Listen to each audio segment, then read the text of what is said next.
Monsieur le Président, mes chers collègues, il est des rapports où, par-delà les polémiques, par-delà nos désaccords, nous nous rangeons derrière l'initiative de l'exécutif pour soutenir nos amis arméniens dans leur énième tragédie. Une tragédie qui se déroule dans l'indifférence générale et dans une violation totale du droit international.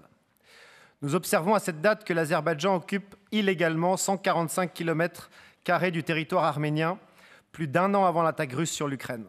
Mais pour les Arméniens, pas de débat, pas d'informations flash, pas d'experts sur les plateaux, absolument rien. On assiste à un silence du président azerbaïdjanais en ce qui concerne le dialogue pour libérer les prisonniers de guerre, refus de poursuivre les criminels de guerre. Il y a quelques jours encore, ce président paradait en uniforme de guerre dans la région du Haut-Karabakh.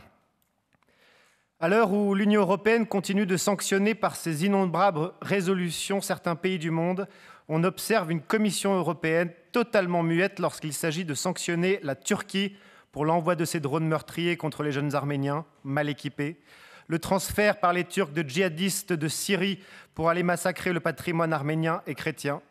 Quand on détruit une église, quand on détruit un cimetière ou un monument, on veut faire disparaître toute trace et présence de tout un peuple. Nous sommes plus que sensibles au sort des Arméniens.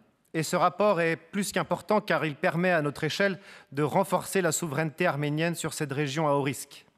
Si l'Azerbaïdjan souhaite poursuivre son épuration, alors que c'est une région qu'il voudra s'emparer.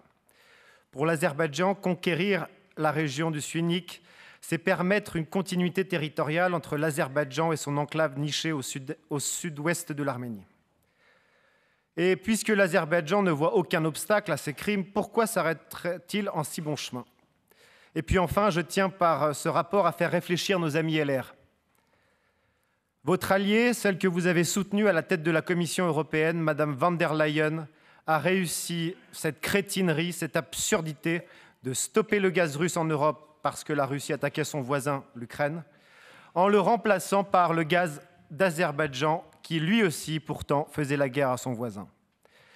Par la conclusion de ce contrat de gaz entre l'Union européenne et l'Azerbaïdjan, par son cynisme, par sa volonté de créer des liens diplomatiques et économiques avec l'Azerbaïdjan, Madame van der Leyen porte une responsabilité indirecte dans le drame des Arméniens. Votre allié à l'Union européenne a permis à l'Azerbaïdjan de rester dans le concert des nations, sans aucune sanction, sans aucune critique. Pire, elle leur a permis de gagner de l'argent avec le gaz. Madame van der Leyen, votre alliée, s'occupe désormais de diplomatie à la place des nations, parle à la place de la France, conclut des contrats avec ceux qui massacrent nos amis. Par son action, la présidente de la Commission européenne a souillé l'amitié franco-arménienne de sa honte, de son indignité. Il serait bon de se rappeler que lorsque nous étions occupés par les nazis, les Arméniens, eux, se sont battus pour beaucoup dans la résistance. Je vous remercie. Monsieur Mandon.